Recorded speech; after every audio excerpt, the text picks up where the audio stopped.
Hello, hello, my friends. AmyR here with Prairie Paper and Ink. Welcome back to my card making space.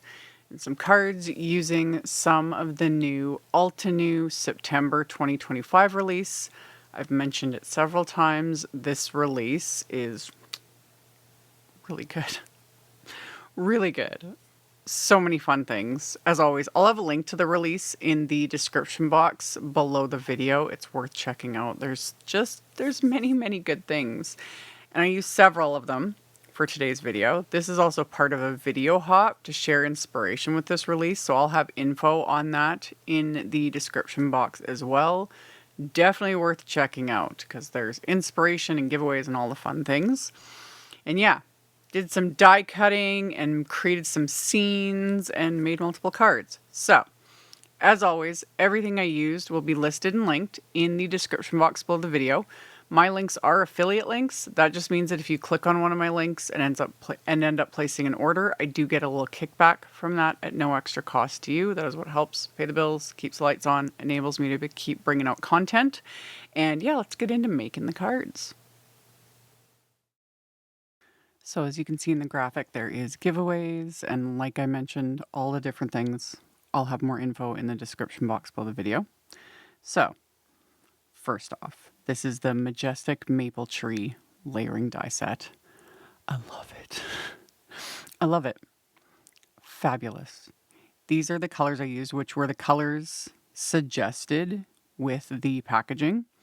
So I use Espresso, Sunkissed, Pumpkin Pie, and Autumn Blaze. But with this one, obviously, you can just switch up the colors. You know, do greens, pinks, kind of reminiscent of like flowering crab apples. It's, like sky's the limit. Sky's the limit. As always, I need more hours in the day. I was like, it'd be super fun to do this, like die cut the foliage from like watercolor paper. And then add, inks or watercolors and create different tones or die cut just this color cardstock. And then before adhering everything, add ink blending to add like depth and dimension. Oh, you guys, I love it. I love it. I will never not love big florals ever. Will always remain my absolute favorite, big floral stamps and dies. But man, do I love like foliage and trees because they go with any occasion, anything. And obviously you can just switch up the colors or go completely crazy and do something like nuts, do it all in white or do it all in black or do just, crazy avant-garde sort of colors. Why not? It's paper, it's art, it's fun. So, like a lot of Altenew's dies, this does have the little keyhole system. Super simple. And I showed on the back of the packaging there, it's got like the layering guide as well. Because there's only this last layer has those two extra pieces. One, this one right there covers up the keyhole. And then the other one just goes in that bottom corner. But this is another one where it kind of doesn't matter. Like, it doesn't need to be lined up perfectly at all. It can be a little off kilter. Who cares? So then the second die set I used, this is the Fireside Escape Die Set. I fell in love with it the second I saw it. I was like, I have to have this in my life. Here's all the colors I used. Dewdrops, an Aqualicious, and then I went with Morning Frost, Evening Gray, Moon Rock, and then for the little fire, I used the Fresh Lemon and Chamomile and Autumn Blaze. And yeah, I had to have this die set. It's so perfect. It literally is exactly almost the fire pit I built in our backyard. And I have Adirondack chairs. The only thing my Adirondack chairs that I have are like gray composite, Costco special. I wanted the aqua ones, and Costco didn't have them in stock, so I got gray. And you can't paint them because they're composite. Trust me, I thought about it. But anyway, so I just used my paper to build them in the color I originally would have wanted, and I love it. I love it. There's all that deboss detail. Again, there's the little keyhole system for the fire pit. It comes together ridiculously easy. And then the flames, obviously, same thing. Super, super simple. And then the chairs are another one of those ones where it looks weird at first, like when you're just looking at these individual pieces. But not only is there the keyhole, but the number of each layer is debossed right next to it. So it's like 1, 2, 3, etc. And this is another one, I didn't show it on camera, but I've talked about this, is where before I adhere anything, I'll take all those layers and I stick them together, like just without glue. And that just helps. It's like, okay, oh, this is where this piece goes. And then that's how it builds, whatever shape I'm building. And yeah, this came together. Like, look at it. It's so cute. It's so cute. And you could just switch up the colors, and I love it. And these came together easier than those Costco Adirondack chairs. Chris helped put those together when we first got them. What a nightmare. Honestly, there were so many pieces that was kind of ridiculous, but we love them. They're awesome. So anyway, I built these ones out of paper, and it only took me a couple minutes. And everything I die cut twice, because I was like, why not while I'm doing all this? Because then I can make multiple cards, which is exactly what I did. So I've built, I built trees from paper, and the little fire pit, and then the Adirondack chairs. And then I pulled out the Essential Textures Stonewall press plate. This is not from the September release. This came out, I think it was last year. I've used this multiple times. I love all press plates. Love them. This one I use a lot. And I stuck it in my Better Press. And then I stuck a piece of, was that Moonrock cardstock? I think that one was Moonrock. I have my stack of cardstock here.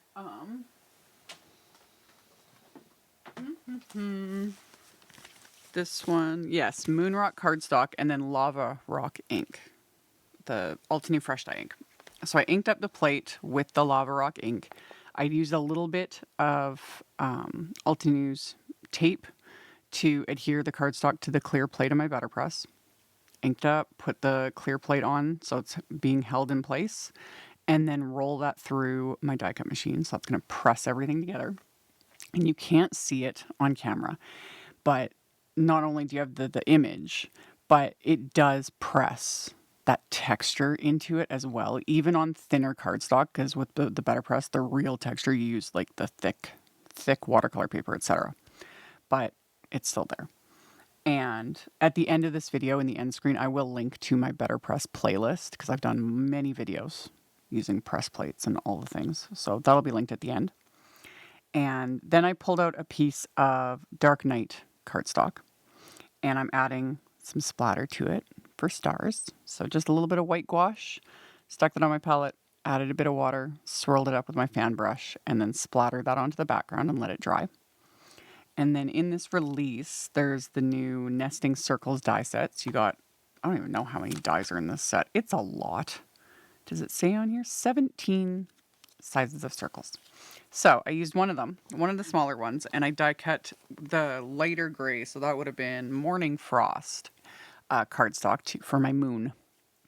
And then I trimmed down the Stonewall background that I had done. And the other piece I'll use on another card. And then now I just have to like fully build my scene because the splatter's dry, everything's good to go. So now it's just time to start gluing everything down. So for this one, I did the stone texture. And again, I was having so much fun, you guys, making this, because that's actually also what I did. I have the pressed concrete to look like stone around my fire pit. I designed the whole thing myself. Super proud of that. I didn't pour the actual concrete. I did build the fire pit.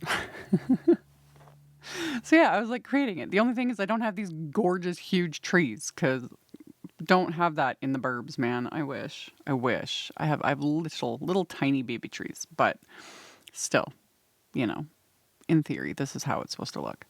So to adhere the tree, as you saw, I just kind of laid it out on one side and then flipped it over and put down a pencil mark. This just made it easier so I wasn't getting glue, blobbed where I don't want it. And so I don't make as much of a mess, which sometimes who cares. And I cut off, what was hanging over the edge, and then I could use the rest of it to do the same thing on the other side, just to give more of that impression that there's more than one tree. So did that on the other side to use up basically the rest of that die cut. And then I can add the chairs, and the fire pit, and I have this entire scene, and I love it.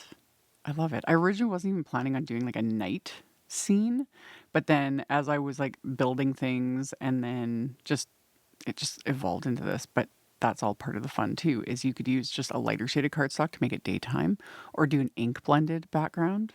That would look amazing. Because that's also was in the back of my mind. I was like, ooh, I could do like a sunset sort of a scene. Oh, so many things. I need all the hours. Someone figure that out, okay? I'd like an extra day in my week. Okay, back to press plates. In this release is another, it's called the One Go Solid Sentiment Strips. The original one came out, again, I think a year ago, whenever it was. There was the original set with the dies, and then a second set of the press plates was released of the One Go Solid Sentiments, and now we have this is the third one, and this is the gratitude version, which this one I'll be using a lot.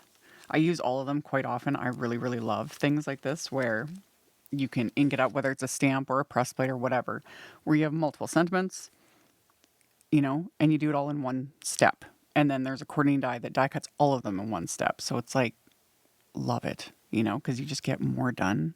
And then with things like this, I save all the extras just with the packaging. So then the next time I go to grab it, it's like, oh, I've already got some that I did before. Don't even have to do it now. So I did the same thing as I did with Stonewall, except this time I used white cardstock, and I used the Dark Knight fresh dye ink. And perfection. Perfect. This is where the better press is fabulous, because these sentiments, they are crisp. They are just, y'all, I love it. I love it. It's so satisfying. So there's the coordinating wafer die, which that was released previously with the first set. So I run this through with that coordinating wafer die, and then I've got all these sentiment strips. And of course, because it's a press plate, I could hot foil these sentiment strips. Love it. I love it. So yeah, I popped them out, used several of them on my cards today, and then the rest stuck it with the packaging, because I'll just use them. And as each time I use this, I'll also be using like different colors, or I'll hot foil or whatever. And then I end up with just a pile of sentiments to grab from. And I loves it. So that panel I backed with some Instant Dimension foam tape and popped it onto my card base. All my card bases are A2 size, so 4¼ by 5½ inches. And this panel I had to cut down originally to like 4 by 5¼ so just slightly smaller so that the card base will frame it. So I adhered that with the Instant Dimension foam tape. And then the sentiment I adhered with some liquid glue. And then I took a couple more of those solid sentiment strips and adhered them to the inside of the card. And that finishes off the first card. So we've got the whole little night scene going on. And then for my second card, I did mostly the same thing, except this time I used just the other tree. I used some green cardstock along the bottom and one of the sentiments. And I'd done the same thing. I adhered the tree, cut off the edge, and then just adhered what I cut off on the other side there. I had done the splatter, the moon, all that was the same. And then I pulled out some of these Altenew acrylic markers. This is from the Volume 2 set. I used one of the greens and one of the kind of orangey shades from it. And I'm just adding with the green one, I'm just adding little flicks to give grass. I wasn't originally going to do this, but I ended up getting because I have very oily skin, and I ended up getting a smudge of fingerprint on that green cardstock, and it was bothering me. So I was I thought about adding, splatter, different things to cover it up, but that just wasn't going to work. So the acrylic markers, this way it adds a little bit extra texture and dimension, and plus it just gives it that little extra something. So with the orange one, I just did little dots, kind of thinking, little flowers or falling leaves, that sort of a thing. So yeah, it comes in handy and it distracts the eye. And I was able to, strategically place a couple of them to cover up where I got the little smears on the cardstock. So for the inside of this card, I used a sentiment and one of the leaves from the silhouette, the Autumn Whispers silhouette set. Tons of beautiful sentiments in that set. And then what I loved, and I didn't even notice till later, was all the leaf images in the set. They have them labeled, so you know what type of leaf they are. And I was like, that's fun. Honestly, I don't really care. It's like a leaf's a leaf, but it's nice to know these sorts of things. So I'm just glad they included like silver birch and tulip poplar and oak and dogwood, and you know. So I took the oak leaf, just I liked the shape of it, and I stamped that on the inside of the card with 3 shades of ink. I used Sunkissed, Pumpkin Pie, and Amber Blaze. And then I inked up one of the sentiments from the set with the Dark Night ink and stamped that. And that finished off the second card. And then the third card, I just used the Adirondack chairs, the fire pit, the stone background, and then did the night scene, and then added sentiments, and that was it. So 3 cards using all these supplies, creating these night scenes, and I had so much fun. I had so much fun making these. And yeah, that's the third one. So I didn't bother really filming it because it was just using those elements that I showed at the beginning. And yeah, love it. So, like I mentioned in the intro, I'll have links to all of the things in the description box below the video. I'll also have a link to the next stop on the hop in the description box below, so you can check that out if you're interested.